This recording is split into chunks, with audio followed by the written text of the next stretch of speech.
यहाँ पर हम ट्राइंगल पढ़ेंगे, पढ़ने के बाद इसकी पूरी थ्योरी देख लेंगे, क्या क्या इसकी प्रॉपर्टीज होती है, क्या क्या टाइप्स होते हैं। उसके बाद हम 50 से ज्यादा इसके क्वेश्चंस लगाने वाले हैं, यानी कि आपका हर पार्ट ट्राइंगल पे बेस्ड हर टाइप का क्वेश्चन हम कंप्लीट करेंगे। तो आपके सामने अगर ट्राइंगल का क्वेश्चन आएगा आप इजीली लगाने वाले हैं। तो चलिए शुरू करते हैं। पहले ट्राइंगल को पढ़ने से पहले मैं आपसे कुछ 3-4 चीजें चाहूंगा।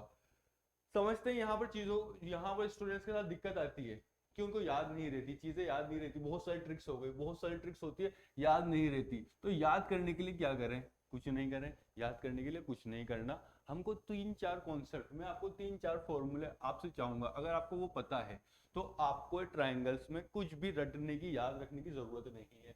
क्या मैं आपसे इतना एक्सपेक्ट कर सकता हूं कि ये अगर स्क्वायर है और इसकी साइड ए है और दूसरी साइड भी ए होती है तो इसका एरिया क्या होता है? क्या मैं आपसे इतना एक्सपेक्ट कर सकता हूँ कि आप स्क्वायर का एरिया बता देंगे कि ए स्क्वायर होता है? बस इतनी सी चीज आपसे मैं एक्सपेक्ट कर सकता हूँ, ठीक है। अगर सपोज कीजिए, ये तो स्क्वायर का एरिया हो गया। अगर सपोज कीजिए एक पाइथागोरस थ्योरम, ये पहली चीज याद रखनी है आपको, ये पहली चीज याद रखनी है आपको। दूसरी चीज क्या याद रखनी है? Pythagoras theorem. पाइथागोरस थ्योरम क्या होती है? पाइथागोरस थ्योरम ये होती है पाइथागोरस थ्योरम। पाइथागोरस थ्योरम क्या बोलती है? अगर सपोज ये राइट एंगल ट्राइंगल है और ये जो ऊपर जो स्ट्रेट लाइन है, जो कि इसकी हाइट है वो परपेंडिकुलर बोलेंगे और बेस यहाँ पर बी से डिनोट करेंगे, और जो लंबी लाइन है, जो लंबी साइड है, उसको हम हाइपोटेनस बोलेंगे। तो एक रिलेशन दिया है पाइथागोरस थ्योरम ने कि H square is equals to P square plus B square. क्या ये दो चीजें आपको याद रहेगी? क्या ये दो चीजें आपको याद रहेगी? इन दो चीजों पर ही बेस्ड हम सारे क्वेश्चन कर देंगे।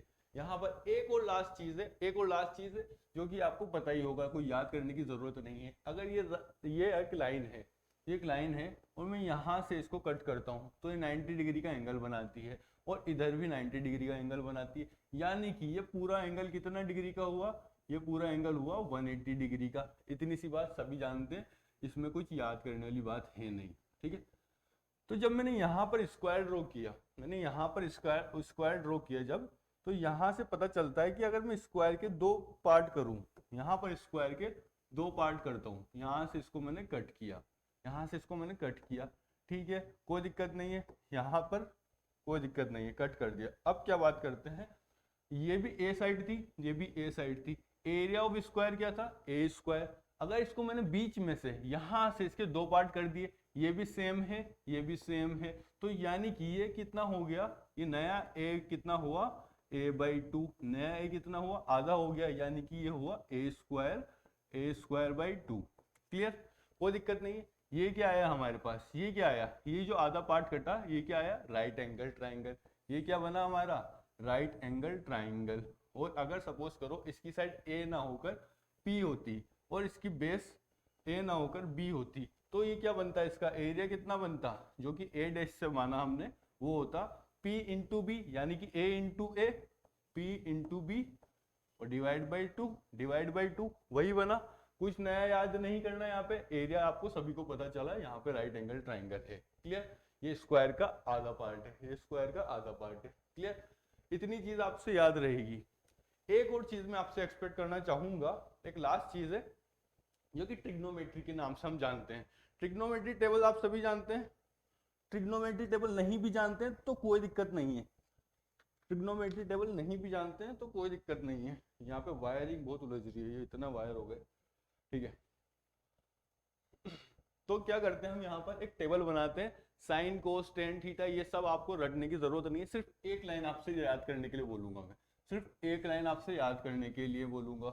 यहाँ पर क्या होगा, अगर मैं एक टेबल बनाता हूँ, छोटी सी टेबल देख के घबराना मत, सिर्फ 4-5 एंगल याद रखने आपको, सिर्फ 4 से 5 एंगल याद रखने होंगे। एक होगा 0 डिग्री, जो कि बहुत पूछा जाता है, 30 डिग्री, 45 डिग्री, 60 डिग्री और एक 90 डिग्री। एक कितना होता है लास्ट? 90 डिग्री। अगर मैं पूछूं आपसे कि साइन की टर्म में साइन थीटा, अगर साइन थीटा है यहाँ पर, ये साइन थीटा है, ठीक है, साइन थीटा, अगर थीटा 0 हुआ तो साइन की वैल्यू क्या होती है? आप सभी जानते हैं, तैयारी कर रहे हैं, इतना तो आपको पता होगा, ये 0 होगा। साइन 30, अगर साइन 30 हुआ, एंगल 30 हुआ तो ये 1/2 होता है। साइन 45 हुआ तो 1/√2 होगा, और साइन 60 कितना होता है, √3/2, और साइन 90 होता है 1। ठीक है, अब अगर मैं कोस की बात करूं तो कोस अगर आपको याद भी नहीं है तो कोई बात नहीं, साइन को उल्टा कर देंगे। साइन कोस क्या होता है, 90 माइनस साइन 90 माइनस थीटा, यानी कि ये 90 पे 1 है तो ये 0 पे 1 होगा। ये अगर साइन 60 पर √3/2 है तो कोस 30 पे होगा √3/2, और ये सेम हो जाएगा 1/2 और इसको उल्टा करा 1/2 और ये 0 आ गया। अगर बात करूं मैं टेन थीटा की, अगर मैं बात करूं टेन थीटा की, तो टेन थीटा क्या होता है, टेन थीटा होता है sine theta by cos theta. Tan theta क्या होता है, sine theta by cos theta. तो दोनों एंगल को डिवाइड कर दूंगा मैं, यहाँ पर क्या आएगा 0/1 0, 1/2 अपन √3/2, ये होगा 1/√3, ये सेम है डिवाइड होके 1 हो जाएगा, ये हो जाएगा √3, और ये not define 1/0 not define. Clear, ये हो गया आपका साइन कोस टेन। कुछ भी याद करने की जरूरत नहीं है इसमें, सिर्फ साइन की आपको वैल्यूज 1 2 3 4 5 चीजें याद रखनी है इसमें, पूरी टेबल आप बना सकते हैं। बस यहाँ पर हो गया हमारा ट्राइंगल खत्म। अब ट्राइंगल खत्म हो गया, अब यहाँ पे हमको और कुछ चीजें याद रखने की जरूरत नहीं है। 1 2 3 4, ये 4 चीजें आपसे याद करनी होगी, जो तो ये सब आपको पता है। क्लियर, चलते हैं नेक्स्ट स्लाइड पे। अब यहाँ पर हम जानेंगे प्रॉपर्टीज ऑफ ट्राइंगल, देख लेते हैं एक बार, फिर टाइप्स ऑफ ट्राइंगल देखेंगे, फिर क्वेश्चन ही करते रहना है हमको। यहाँ पे क्या करना है, क्वेश्चन ही करते रहेंगे। तो पहली प्रॉपर्टी क्या बोल रही है, sum of any two side of a triangle is greater than the third side. क्या मतलब है इस लाइन का, क्या बोलना चाह रहा है ये, अगर हमारे पास एक ट्राइंगल है, यहाँ पर एक इसकी साइड है ए, इसकी साइड है बी, तीसरी साइड है सी। अगर किसी भी दो साइड को मैं जोड़ दूं तो तीसरी साइड से बड़ी होगी। क्या मतलब, अगर सपोज ए और बी को मैंने जोड़ दिया तो वो बड़ी होगी किससे, सी से, या फिर ए और सी को मैं जोड़ दूं तो वो किससे बड़ी होगी, कोई तीसरी साइड जो कि बी बची है, या फिर मैं करूं जो बी और सी को जोड़ दूं तो किससे बड़ी होगी, जो तीसरी साइड बची है। ये पहली प्रॉपर्टी कहती है। अगर ऐसा नहीं होता, प्रॉपर्टी का मतलब ही ये होता है कि अगर एक भी प्रॉपर्टी सेटिस्फाई नहीं हुई तो वो ट्राइंगल नहीं होगा। यानी कि अगर कोई ट्राइंगल बनाया मैंने, पहली साइड उसकी 3, दूसरी है 4, तीसरी है 5, तो अगर यहाँ पर मैं इसको ऐड करूँ 3 और 4 को जोड़ूं तो ये बना 7, ये बड़ा हुआ 5 से।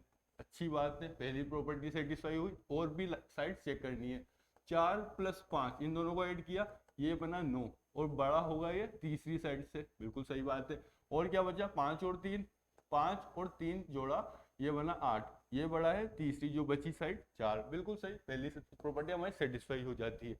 अगर ऐसा होता है, अगर ऐसा हुआ कि कोई ट्राइंगल है, बिल्कुल बेसिक से चल रहे हैं, अगर आपने कभी इससे पहले ट्राइंगल नहीं भी पढ़ा है तो भी आपका काम हो जाएगा। यहाँ पे आपका लेवल बहुत अच्छा होने वाला है। 50 से ज्यादा क्वेश्चन करना मतलब लगभग ट्राइंगल्स में आपकी महारत होना। यहाँ पर सपोज करो, यहाँ पर 3 मीटर है, ये 3 सेंटीमीटर है, ये 8 सेंटीमीटर है, और ये, और इसको कह सकते हैं हम, ये 14 सेंटीमीटर है। ठीक है, यहाँ पर मैं इन दोनों को जोड़ूंगा, 14 + 3, ये कितना हुआ 17, ये बड़ा है तीसरी साइड से 8, बिल्कुल सही बात है। अगर मैं 3 और 8 को जोड़ूं, 3 + 8, तो ये कितना हुआ 11, और ये किससे बड़ा है, क्या ये बड़ा है 14 से, नहीं है, ये छोटा है 14 से, यानी कि ये ट्राइंगल नहीं होगा, ये ट्राइंगल नहीं होगा। पहली प्रॉपर्टी आपको समझ में आ गई होगी। दोनों तरह के एग्जांपल ले लिए मैंने, अच्छा ट्राइंगल था, बुरा ट्राइंगल था, जो कि ट्राइंगल हो भी नहीं सकता। दूसरी प्रॉपर्टी बोलती है side opposite to the greatest angle will be the greatest and the side opposite to the smallest angle will be the smallest. क्या मतलब हो गया इसका, क्या कहना चाह रही है, एक बार देख लेते हैं। अगर एक ट्राइंगल है, सपोज करो ये ट्राइंगल बनाता हूँ, थोड़ा प्रॉपर्टी के हिसाब से ट्राइंगल बनाता हूँ ताकि आपको समझ में आ जाए एक बार में।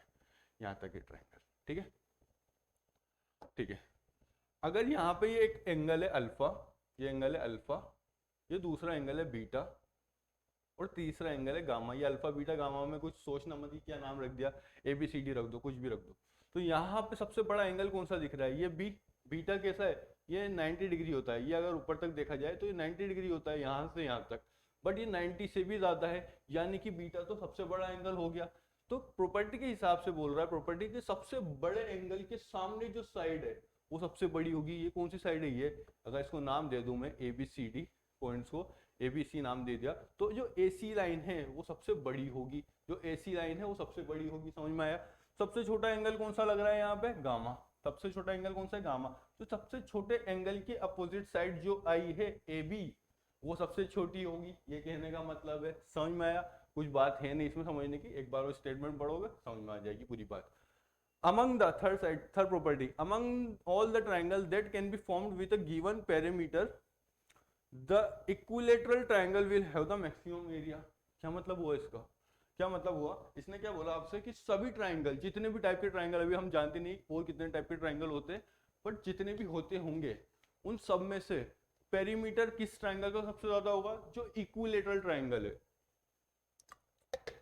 इक्विलेटरल ट्राइंगल क्या होता है, इक्विलेटरल ट्राइंगल होता है जिनकी सभी साइड सेम हो।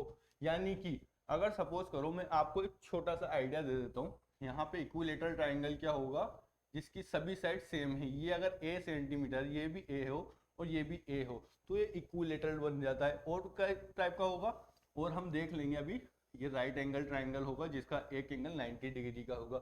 और एक होता है आइसोसेलेस ट्राइंगल, एक होता है आइसोसेलेस ट्राइंगल जिसकी दो साइड तो सेम होती है पर तीसरी साइड अलग होती है। और स्केलन होता है जिसकी सारी साइड अलग होती है। ये A है, ये B है, ये C है। देख लेंगे अभी टाइप्स ऑफ ट्राइंगल, वही पढ़ना है हमको, बस प्रॉपर्टी होने वाली है। तो अगर उसके कहने का मतलब है कि सभी ट्राइंगल, चाहे राइट एंगल हो, आइसोसेलेस हो, स्केलन हो, सबसे ज्यादा पेरीमीटर किसका होगा, इक्विलेटरल ट्राइंगल का। पेरीमीटर क्या होता है, साइड को ऐड कर दो, साइड को ऐड कर दो, ये A plus A plus A, इसका पेरीमीटर क्या हुआ 3A। इसका पेरीमीटर क्या हुआ, ये अगर परपेंडिकुलर है, ये बेस है और ये हाइपोटेनस है, तो ये हुआ P plus B plus H। दिख रहा है यहाँ तक आपको, ठीक है। और इसका पेरीमीटर क्या हुआ, इन दोनों को ऐड किया और इसको भी ऐड कर दिया, हो गया।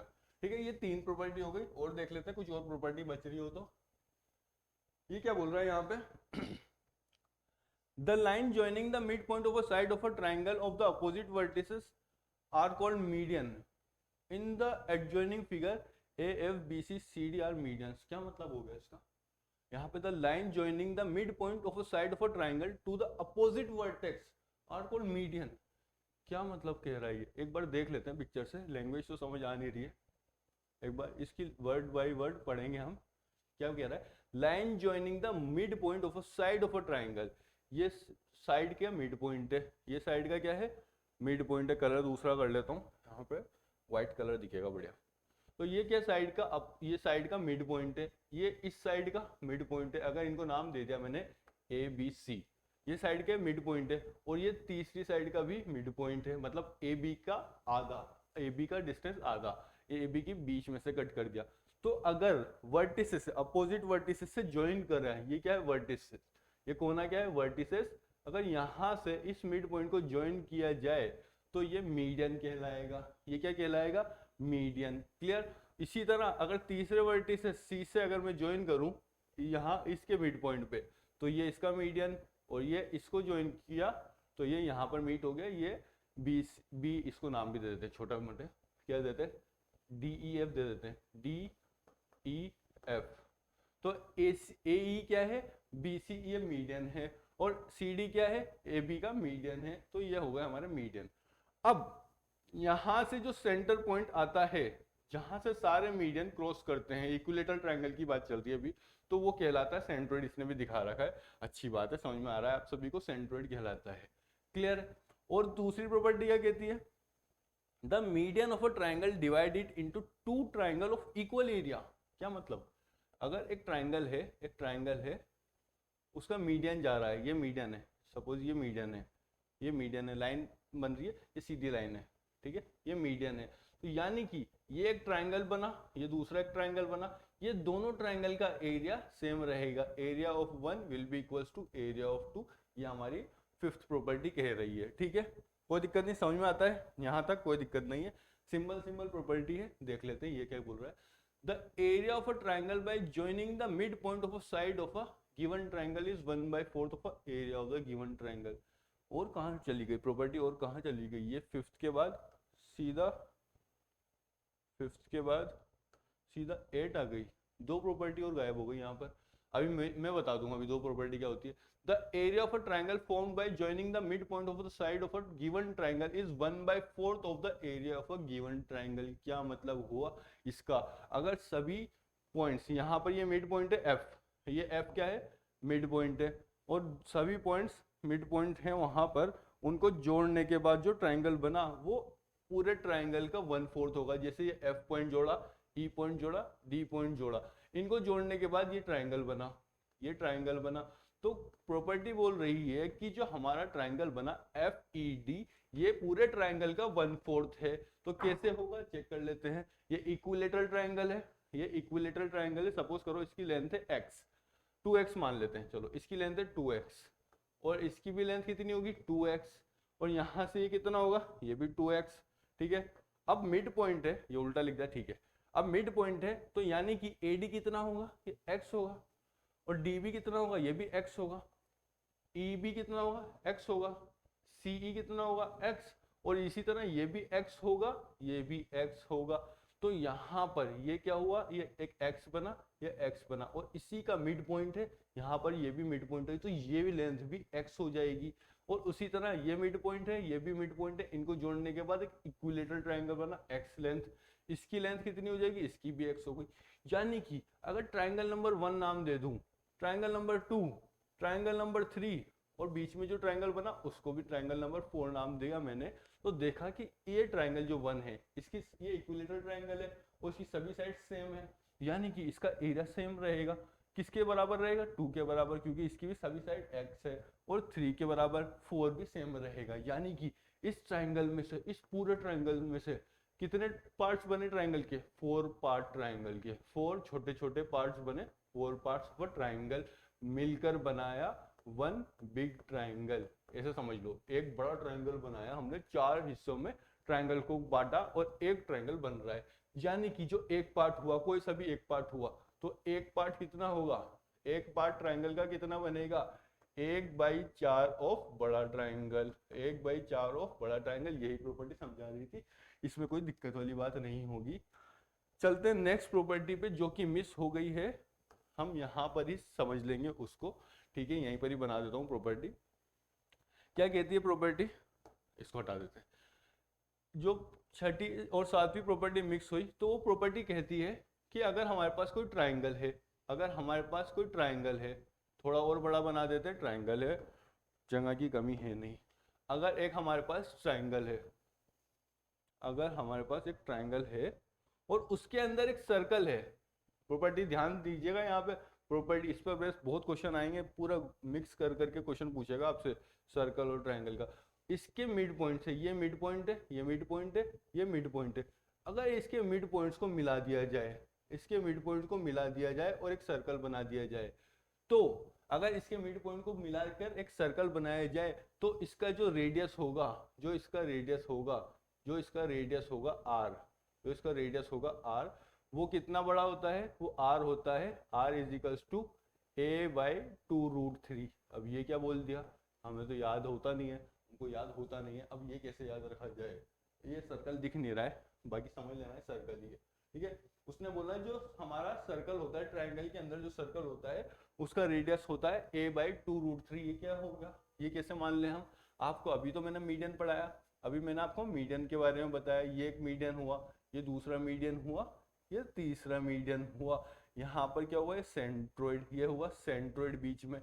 जब भी हमारा जब मीडियन जाता है, ये मीडियन है, ये मीडियन जा रहा है, ये पूरी लेंथ है इसकी, AC नाम दे देता हूँ इसको, AC जब मीडियन है और बीच में जो पॉइंट है वो O नाम दिया उसका, तो जो मीडियन होगा, सेंट्रोइड जो पॉइंट उसको काट रहा है, तो कितने पार्ट में काटता है ये अगर 2 पार्ट में हुआ तो ये 1 पार्ट होता है। अगर AC की मैं पूरी लेंथ मान लूँ 3 सेंटीमीटर, तो A होगा 2 सेंटीमीटर और OC होगा 1 सेंटीमीटर सेंट्रोइड से। ध्यान रखना ये प्रॉपर्टी काम की है, इसके पीछे पूरा डेरिवेशन बताऊंगा आपको, तो फिर बात करोगे फिर सर याद होता नहीं है, तो ध्यान रखना इस चीज का कि अगर हमारा मीडियन जा रहा है, ये सेंट्रोइड पॉइंट है, वर्टिसेस से सेंट्रोइड पॉइंट 2 पार्ट में डिवाइड होता है, और जो सेंट्रोइड पॉइंट से वहां से दूसरी साइड तक वो 1 पार्ट में जाता है। यानी कि अगर इसके 3 पार्ट कर दिए जाए, सपोज करो 1 एक पार्ट ये हो गया, यहाँ से आता है एक पार्ट, दो पार्ट, तीन पार्ट। तो यानी कि सेंट्रोइड से वर्टिसेस का दो पार्ट होता है और सेंट्रोइड से ट्राइंगल का सेंटर पॉइंट तक एक पार्ट होता है। इतना ध्यान रहेगा बस, इससे ज्यादा और कुछ ध्यान नहीं रखना। तो चलो यहाँ पर ये है, ये क्या है रेडियस, ये क्या है रेडियस। चलो यहाँ से क्या किया मैंने, यहाँ से मीडियन बना दिया, ये मीडियन हो गया।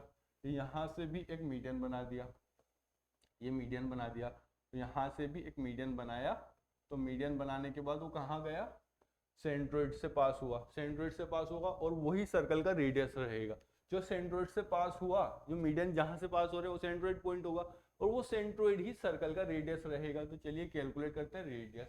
तो हमको और कुछ तो आता नहीं है, हमको आता नहीं है कुछ भी, हमको सिर्फ क्या आता है, ट्राइंगल का एरिया निकालना और पाइथागोरस थ्योरम। ट्राइंगल का एरिया निकालना और पाइथागोरस थ्योरम। सपोज करो ये हाइट है, सपोज करो ये हाइट है पी, ये इस पूरे मीडियन की हाइट है कितनी है पी। ये पूरा ट्राइंगल मैंने कट कर लिया, यहाँ से ये ट्राइंगल को मैंने कट कर लिया। अंदर जो भी सर्कल है उसको भूल जाओ, उस सर्कल को भूल जाओ। ये मैंने ट्राइंगल को कट किया, बाहर निकाला और इक्विलेटरल ट्राइंगल था। ये पूरी लेंथ कितनी थी ए, ये भी ए, ये भी ए। यानी कि अगर मैंने आधा कट किया तो ये कितना होगा, ये होगा a/2। क्लियर है। ये इसकी लेंथ कितनी होगी, बेस कितना होगा a/2। और ये यहाँ पर जो इसका हाइपोटेनस की तरह जा रहा है ये भी a ही है, ये कितना है a है। हमसे पूछा परपेंडिकुलर, हमसे पूछा परपेंडिकुलर। अब बात करें वापस पाइथागोरस की। पाइथागोरस क्या कहता है, हाइपोटेनस का square is equals to base square plus perpendicular square. यानी कि परपेंडिकुलर का square is equals to hypotenuse का स्क्वायर माइनस बेस का स्क्वायर, उधर भेज दिया। और हाइपोटेनस क्या है ए स्क्वायर माइनस बेस कितना है a/2 का होल स्क्वायर। ठीक है, इसको सोल्व किया तो ये आया 3a²/4 और ये कितना है p स्क्वायर के बराबर है। तो अगर p कैलकुलेट करना है तो अंडर रूट कर दूंगा, तो ये होगा √3a/2। √3a/2 आया हमारी हाइट जो कि परपेंडिकुलर है, √3a/2। ध्यान रखना यहाँ पर क्या बताया मैंने, अगर ये दो पार्ट है, अगर ये यहाँ से सेंट्रोइड तक दो पार्ट है 2 और ये यहाँ सेंट्रोइड से सेंटर पार्ट वो है 1 पार्ट। तो यानी कि ये 1 पार्ट निकाल लूं मैं और पूरा पार्ट अगर 3 पार्ट आया मेरे पास, 3 पार्ट कितने हैं, √3a/2। 3 पार्ट कितने हैं, 3 पार्ट में अगर बांटता हूँ इसको तो 3 part is equals to √3a/2। तो एक पार्ट कितना होगा, एक पार्ट कितना होगा, इधर उधर भेज देता हूँ। तो 1 part is equals to 1 part बराबर √3a/2 इंटू 3 डिनोमिनेटर में आ गया।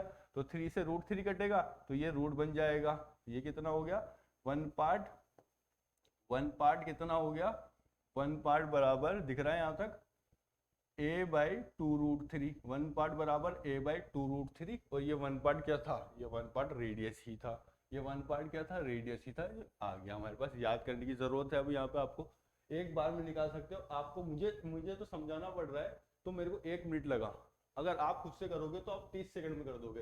तो रेडियस क्या हुआ, a/2√3। अब हर सवाल में आप निकालने तो नहीं बैठोगे, नंबर ऑफ क्वेश्चन हम करेंगे यहाँ पर, तो आपको याद भी हो जाएंगी चीजें। और याद नहीं भी होती है तो भी आप 30 सेकंड में सॉल्यूशन निकाल ही रहे हो, तो क्या दिक्कत है, डरने वाली बात है नहीं। ये हो गई आपकी 6th प्रॉपर्टी, ये हो गई 6th प्रॉपर्टी कि इन सर्कल जो कि अंदर बना, अगर सर्कल ट्राइंगल के इक्विलेटरल ट्राइंगल के अंदर सर्कल बना तो उसकी क्या प्रॉपर्टी होती है, उसका रेडियस क्या होता है, उसका एरिया क्या होगा, एरिया ऑफ सर्कल क्या होता है, पाई r² निकाल लोगे पाई से और ये r को स्क्वायर कर दो, बस हो गया काम हमारा, एरिया भी आ गया। अब बात करें, एक सर्कम सर्कल होता है, ये इन सर्कल था, अब होता है एक सर्कम सर्कल। सर्कम सर्कल क्या होता है, सर्कम सर्कल होता है जो कि ट्राइंगल के ऊपर कवर हो जाता है, पूरा ट्राइंगल को कवर कर लेगा, वो सर्कम सर्कल होता है। ये तो इन सर्कल था। अब सर्कम सर्कल देख लेते हैं क्या होता है। सर्कम सर्कल होता है जो कि ये ट्राइंगल है, इसको कवर कर लिया उसने, ठीक है, ये बना हमारा सर्कम सर्कल, ये एज टच हो रही है, ठीक है। अब इसका हमको रेडियस ने गिवन है, रेडियस वो देता है, वो उसने बोलता है 7th प्रॉपर्टी में कि radius of a circum circle, जो कि अगर ये सेंट्रोइड होता है ट्राइंगल का, मीडियन पास होता है, तो यानी कि ये इसको अगर जोड़ूं तो ये क्या हुआ, रेडियस हुआ। ये क्या हुआ, रेडियस हुआ सर्कल का, ये रेडियस हुआ। तो वो कहता है कि रेडियस कितना होता है, रेडियस होता है a/√3। वो कहता है कि रेडियस होता है a/√3। कैसे होता है हमको याद होता नहीं है, हम सीधा निकाल लेंगे। यहाँ से हमने मीडियन जोड़ा, यहाँ से ये क्या किया हमने, मीडियन को जोड़ा यहाँ तक, तो ये भी रेडियस कहलाएगा। ये क्या है, ये भी रेडियस ही है।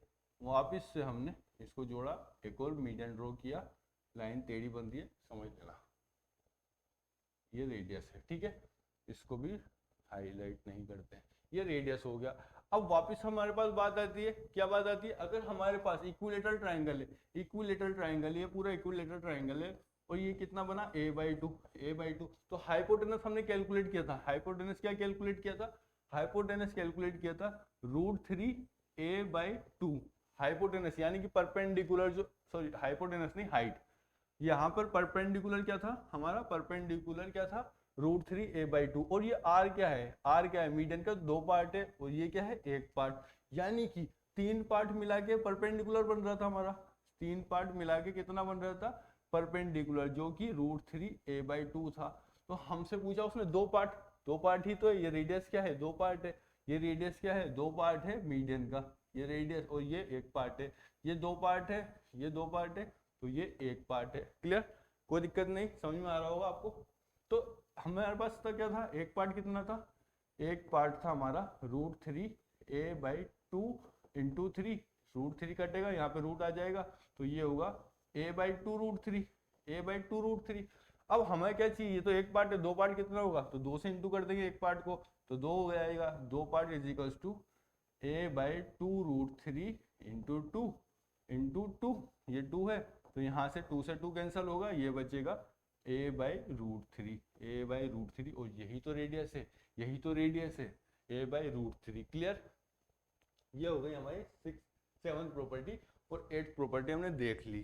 क्लियर, यहाँ तक बात थी। रेडियस आया हमारे पास बड़े सर्कल का, जो कि ट्राइंगल को ओवरलैप कर रहा है, ट्राइंगल को अंदर कवर कर रहा है, तो उसका रेडियस हमने निकाल लिया a/√3, और छोटे वाला जो अंदर सर्कल बन रहा था उसका रेडियस था a/2√3। क्लियर, चलते हैं नेक्स्ट पेज पर। यहाँ पर देखेंगे हम टाइप्स ऑफ ट्राइंगल, यहाँ पर देखेंगे हम types of triangle. Clear, triangle के टाइप्स हमने देख ही लिए थे, लगभग टाइप्स देख लिए थे हमने। इसके बाद पूरा क्वेश्चन ही क्वेश्चन करने, हमारे पास बहुत सारे क्वेश्चन है, पूरी स्लाइड भर रही है इस क्वेश्चन से। इक्विलेटरल ट्राइंगल क्या होता है, जिसकी सभी साइड सेम हो। इक्विलेटरल ट्राइंगल क्या होता है, जिसकी सभी साइड सेम हो, वो कहता है इक्विलेटरल ट्राइंगल। आइसोसेलेस ट्राइंगल क्या होता है, जिनकी 2 साइड सेम हो, 2 साइड सेम हो। अगर ये A है, ये A है, और ये तीसरी साइड B है, तो वो कहलाएगा आइसोसेलेस ट्राइंगल। उसकी कंडीशन क्या होती है, 2 साइड सेम हो, 2 साइड सेम हो, और जो तीसरी साइड हो वो अलग हो। आइसोसेलेस राइट एंगल ट्राइंगल क्या होता है, जो कि आपको ज्यादातर क्वेश्चन राइट एंगल ट्राइंगल पर ही बनने को मिलते हैं। यहाँ पर आइसोसेलेस राइट एंगल ट्राइंगल यानी कि कहीं ना कहीं राइट एंगल तो है, कहीं ना कहीं राइट एंगल ट्राइंगल तो है, यानी कि ये अगर A होगा, ये एंगल कैसा है, राइट एंगल, तो ये भी A होगा, और जो हाइपोटेनस होगा वो H होगा, वो अलग होगा। अब कैसे कह सकते हैं कि इसका परपेंडिकुलर और बेस ही सेम रहेगा, हाइपोटेनस क्यों नहीं रहेगा सेम। हमेशा याद रखिएगा, यहाँ पे जब भी राइट एंगल ट्राइंगल होता है तो उसके सामने का जो साइड रहेगी वो सबसे बड़ी होती है, वो सबसे बड़ी होती है, क्योंकि हम जानते हैं hypotenuse square is equal to perpendicular square plus base square. 2 sides का स्क्वायर मिला के हाइपोटेनस का स्क्वायर बनता है। तो दिखने में ही साफ है कि हाइपोटेनस सबसे बड़ा होता है, तो वो तो सेम हो नहीं सकता। आइसोसेलेस राइट एंगल ट्राइंगल में जो बेस होता है और परपेंडिकुलर होता है वही सेम रहेगा। ठीक है, अब बात करें राइट एंगल ट्राइंगल, तो ये तो पता ही है आपको राइट एंगल ट्राइंगल। इसने अलग क्यों लिखा, अलग इसलिए लिखा कि इसकी अगर सपोज कीजिए तीनों साइड अलग है, A है, ये B है, और ये C है, तो भी ये आइसोसेलेस राइट एंगल ट्राइंगल तो नहीं बना, बट ये राइट एंगल ट्राइंगल है। तो ये आपने देख लिया राइट एंगल। स्केलेन ट्राइंगल क्या होता है, स्केलेन ट्राइंगल वो होता है जिसकी तीनों साइड डिफरेंट हो, जिसकी तीनों साइड अलग अलग हो। ये अगर A है, ये B है, और ये C है, तो ये स्केलेन ट्राइंगल है। अब आप बोलोगे सर स्केलेन, ये फिर ये क्या हुआ, ये भी तो स्केलेन ट्राइंगल है। बिल्कुल, स्केलेन राइट एंगल ट्राइंगल है, स्केलेन राइट एंगल ट्राइंगल है, कोई दिक्कत नहीं है, लिखने की जरूरत थी नहीं तो हमने लिखा नहीं। ये हो गया हमारे types of triangle, property of triangle हमने देख ली। इस पर बेस्ड इतने क्वेश्चन है, इतने क्वेश्चन है, आप चाहो तो इसके स्क्रीनशॉट लेना, चाहो तो मेरे साथ सोल्व करना, और ट्रिक्स भी बताऊंगा आपको साथ ही। तो यहाँ पर क्वेश्चन सोल्व करते हैं हम। Find the perimeter of triangle with side equal to 3 centimetre, 8 centimetre, 5 centimetre. ये क्या क्वेश्चन हुआ, ये क्या क्वेश्चन हो गया, इसमें क्या करना है, 3 सेंटीमीटर, 5 सेंटीमीटर, 8 सेंटीमीटर पेरीमीटर पूछे, साइड को ऐड कर दो, हो गया आंसर। चलो नेक्स्ट क्वेश्चन की तरफ। The perimeter of a equilateral triangle is 45 centimetre, find it's area. Perimeter of a equilateral triangle and find its area. ये तो पता ही नहीं है, ये तो देखा ही नहीं हमने। हीरोन्स फॉर्मूला भी तो होता है, एक हीरोन्स फॉर्मूला भी तो होगा, वो तो हमने डिस्कस ही नहीं किया, वो तो रह ही गया। हमें ज़्यादातर हमें डिराइव करना था, वो चीज़ें तो देख गए, जो चीज़ें रटने की थी, जो चीज़ें याद करने की थी, वो तो हम छोड़ ही दिया। उस पर बेस भी तो क्वेश्चन करने हैं। इस जब भी हमारे पास इक्विलेटरल ट्रायंगल बनेगा तो उसका एरिया क्या होता है, इक्विलेटरल ट्रायंगल का एरिया, ये याद रखने वाली बात है, इस पर कोई ट्रिक नहीं चलेगी, इस पर कोई ट्रिक नहीं चलेगी, सीधे से याद करना होगा। इक्विलेटरल ट्रायंगल का एरिया तो हम निकाल लेंगे सीधा सा, हीरोन्स फॉर्मूला भी बाद में काम आ जाएगा। चलो इक्विलेटरल ट्रायंगल का एरिया क्या रहेगा, तो इसके हमने 2 पार्ट किए थे, इसके 2 पार्ट किए थे, यहाँ पर इसके 2 पार्ट किए थे। क्या आया था इसका आधा एरिया कितना आया था हमारा, जो इसकी हाइट आई थी वो आई थी हमारी √3a/2, √3a/2, √3a/2। क्लियर, यहाँ पर √3a/2 आया था हमारे पास। आइसोसेलेस इसकी हाइट कितनी आई थी, √3a/2। और अगर मैंने आधा स्क्वायर, जो कि आधा स्क्वायर है, तो इसका एरिया कैसे निकाला था मैंने, आधा स्क्वायर का एरिया क्या निकाला था मैंने, 1/2 इंटू ए स्क्वायर, मतलब बेस इंटू हाइट, 1/2 a/2। ये कितना है, ये कितना है, ये बेस कितना है, a/2 ही तो है, ये a/2 ही तो है, ये 9 मत समझना, ये a है। तो 1/2 a/2 इंटू हाइट कितनी है, √3a/2। वही स्क्वायर का, आधे स्क्वायर का एरिया ही निकाला अभी भी हमने।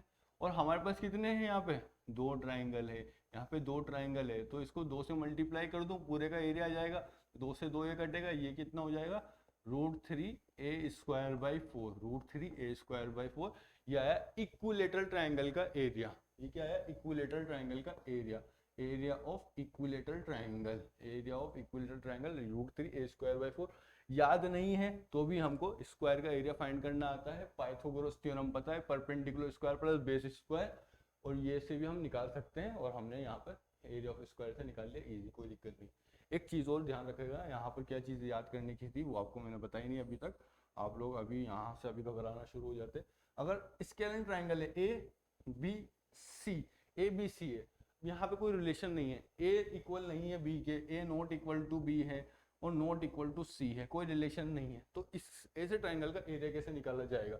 ऐसे ट्राइंगल का एरिया निकालने के लिए एरिया होता है under root S into S minus A into S minus B into S minus C into S minus C, ये होगा स्केलिन ट्राइंगल का एरिया। अब ये S कहाँ से आ गया, ये S क्या होता है, S क्या होता है A प्लस B, तीनों साइड को जोड़ दो, A plus B plus C divide कर दो 2 से, A plus B plus C divide कर दो 2 से। तो ये क्या यहाँ से दिख रहा है आपको कि जो S होगा वो A से भी बड़ा होगा, तभी तो S माइनस A किया। S जो होगा B से भी बड़ा होगा और C से भी बड़ा होगा। और ऐसा कब होगा, जब हमारी पहली प्रॉपर्टी सेटिस्फाई करेगी कि किसी भी 2 साइड का सम तीसरी साइड से बड़ा होना चाहिए। और अगर ऐसा नहीं होता तो S छोटा हो जाएगा किसी एक साइड से, और नेगेटिव में रूट आएगा और वो आयोटा इमेजिनरी वाला फॉर्म हो जाएगा। तो ऐसा क्वेश्चन आपको मिलेगा नहीं कभी। तो यहाँ पे ध्यान रखेगा, यहाँ पे पहली प्रॉपर्टी हमेशा लगा कर देगा आपको, एरिया ऐसे कैलकुलेट करना होता है। चलिए क्वेश्चन की तरफ। The perimeter of equilateral triangle is 45 centimetre, find it's area. Equilateral triangle है, उसने दे दिया, तो यानी कि A हुआ, ये A हुआ, तो ये भी A हुआ। इसका पेरीमीटर क्या हुआ, 3A, तीनों साइड को जोड़ दिया, और वो कितना गिवन है, 45 सेंटीमीटर। तो A कितना हुआ, 45/3, 15 सेंटीमीटर ये, ठीक है। तो एरिया क्या होता है इक्विलेटरल ट्राइंगल का, √3a²/4। याद नहीं हो तो भी हम 30 सेकंड में डिराइव कर सकते हैं। अभी आपके सामने 1 मिनट में किया, आप खुद करोगे पेन पेपर पे तो टाइम नहीं लगता। तो √3a² यानी कि 15 का स्क्वायर बाई 4, इसको सोल्व किया, 15 का स्क्वायर 225, तो √3/4 ये आया हमारा एरिया। क्लियर, ये आंसर हो गया। क्या हुआ, 225 √3/4, ठीक है। राइटिंग अच्छी नहीं आ रही है अभी इस पे।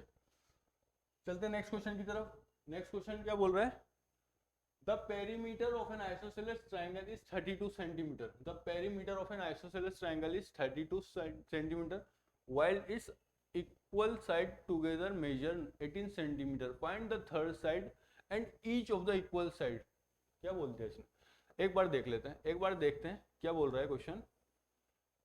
The perimeter of isosceles triangle, isosceles triangle का मतलब हुआ दो साइड एक जैसी होगी और तीसरी साइड अलग होगी, दो साइड सेम होगी और तीसरी साइड अलग होगी, तो उसका पेरीमीटर, पेरीमीटर क्या होता है हमारा, सभी साइड का सम, ए प्लस बी, ए प्लस बी, ये कितना हुआ, ये हुआ 2a प्लस बी, ये हुआ 2a प्लस बी, और ये पेरीमीटर कितना गिवन है 32 सेंटीमीटर, ये पहला रिलेशन तो यहाँ पर गिवन है, ये पेरीमीटर हुआ 32 centimetre.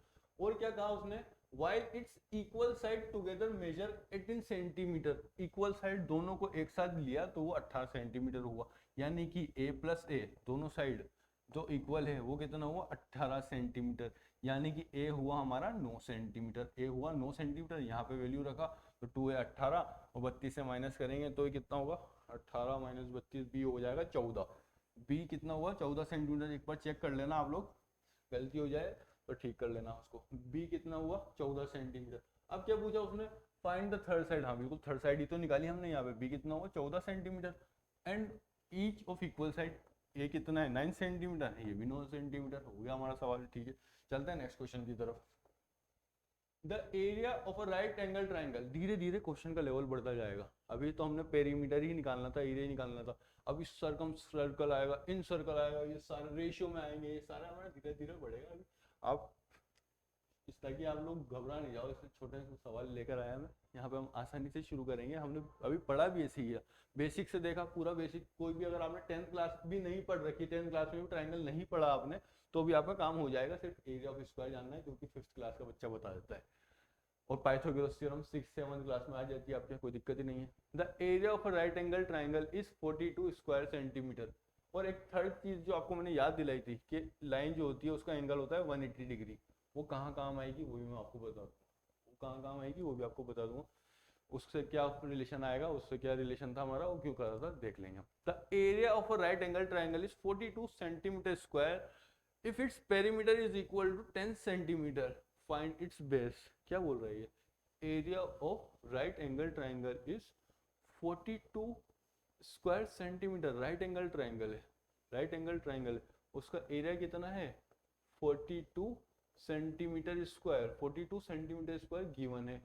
If its perpendicular is equal to 10 centimetre, ये परपेंडिकुलर है, तो उसने पूछा कि find its base, find its base, तो हम जानते हैं ये आधा स्क्वायर बन रहा है तो इसका एरिया क्या होता है आधा, और दोनों साइड को मल्टीप्लाई कर देते हैं, बेस इंटू 10, बेस इंटू 10, ये इसका एरिया हो जाता है, और कितना होगा 42 सेंटीमीटर स्क्वायर, 42 सेंटीमीटर स्क्वायर, तो बेस कितना होगा, ये 2 को ऊपर भेजा 10 को नीचे बोला 84/10, 8.4 सेंटीमीटर, 8.4 सेंटीमीटर आया हमारा बेस। क्लियर है, यहाँ पर टाइम की कमी हो गई यहाँ पर। ठीक है, अभी यहाँ से हम नेक्स्ट क्वेश्चन कंटिन्यू करेंगे, यहाँ से आप लोग एक बार देख लो, यहाँ पर आप देख लो क्वेश्चंस, आप घर पर भी प्रैक्टिस कर सकते हो, इसके स्क्रीनशॉट ले लेना, मैं नेक्स्ट सेशन में आपको इन सभी क्वेश्चंस की प्रैक्टिस करा दूंगा। चलते हैं फिर, मिलते हैं फिर नेक्स्ट सेशन में, तब तक के लिए आप देख लो इन क्वेश्चंस को, अगर हो सके आपसे तो प्रैक्टिस कर लेना। ठीक है, थैंक यू एवरीवन।